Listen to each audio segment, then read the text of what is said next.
We're here with John Carnell from Bullying UK. John, tell us more about Bullying UK's use of social media. We were founded 10 years ago on the principle of using modern technology, mostly the internet, to keep costs low and impact really, really high. The idea being that we can put a website or a web page online and have it go around the world and deliver advice to a huge number of people for literally the cost of electronics. So an internet connection, an email account, and so on.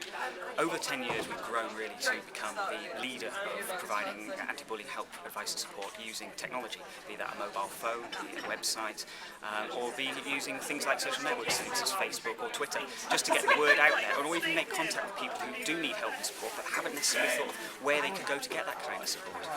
And where do you get your tech expertise? Is it all in-house? Do you know it, or do you get other people in? Primarily all of our tech expertise is in-house. I create projects, I suppose invent them from that point of view, and then work with external agencies to then create the projects and drive them forward. We work with a company called Turn Design, who produces an awful lot of our material, and they work to our spec, to my spec, and then we kind of launch the project together and bring it online in kind of quite a fluid way, so that we can start a project off relatively small and iterate every 3 to 6 months so they improve and keep the project moving forward. What we never like to do is find a project siloed. So project isn't just put online and then, well, that's the project, it's left for all time. I like to keep them moving forward because technology is constantly evolving, and we can keep using the best bits of technology to keep making sure our projects get more and more reach. And you won an AOL award quite recently. What are your current projects and focuses? It was a Talk Award for innovation. That was for Click, Create and Print. Our next project will be Click, Create and Share, where we'll take Click, Create and Print and socialise it across every social network. And we'll probably see that come up in the next 6 weeks to 2 months or so. And I hear you're planning to use quick response or QR codes. Tell me about those. We already have QR codes already embedded onto each physical poster that a child prints from our poster creator. What we're going to do next is take each one of those QR codes and embed them into a widget along with the poster.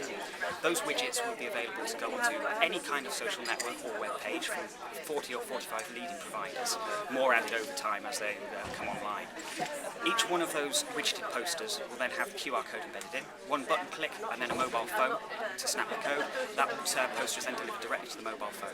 From the mobile phone it could then be sent to friends using multimedia messages, or alternatively the user could then just hop on and create their own bespoke poster, which they can then socialise using the widget, add to their mobile phone, or share with their friends.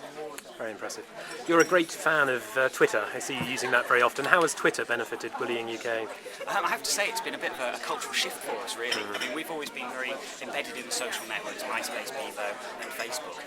But what Twitter does, it opens up almost instant communication between absolutely anyone. And also from a supporter's point of view as well. People that follow us and connect with us, or with any sort of Twitter user, are already making a kind of emotional investment into us as a brand and as an organisation to provide support. Meaning that when we communicate out, say, send a tweet out, a Twitter message, people react, they read it, and they respond. And the response rates tend to be much higher than you would get through an email delivery platform, say an e-newsletter, or even through a message through Facebook or MySpace. It really does open up instant communication in a way that I don't think we've ever really seen before. I like to connect to permission-based communication, but in real time. Yes. So you don't just use it for fundraising, you use it for a range of activities? No, I mean, we always tend to put fundraising as a core part of our work, but it should never be the main thrust of anything we do within the social network. It's kind of part of an overall offering, I suppose. But with Twitter, we've always taken the kind of view as to be a little bit more informal, I suppose, than most charities would be. Yeah. We will go off topic quite a lot, and I think that does help us reach out to more people than we might not normally get to speak to necessarily. You know, people who are maybe having a technical problem or just want a bit of advice about, you know, how does this blog work or something like that. Or even, I found this really cool link, I'm just going to send it out because I think this is something personally quite interesting. Yeah. It helps people to get involved with us as an organisation because they've made an extra bit of a connection. Yes, they're following us. Now they've had some form of help or a bit of contact from us that they found useful. In the future, it means they're much more likely to help us when we need some help ourselves, maybe make a donation or volunteer their time in some way. Where can we find out more about Bullying UK? Easy enough, bullying.co.uk, or do a search in Google for the keyword bullying. We'll first link underneath all the paid for sponsors. John Carnell, thank you very much. Thank you.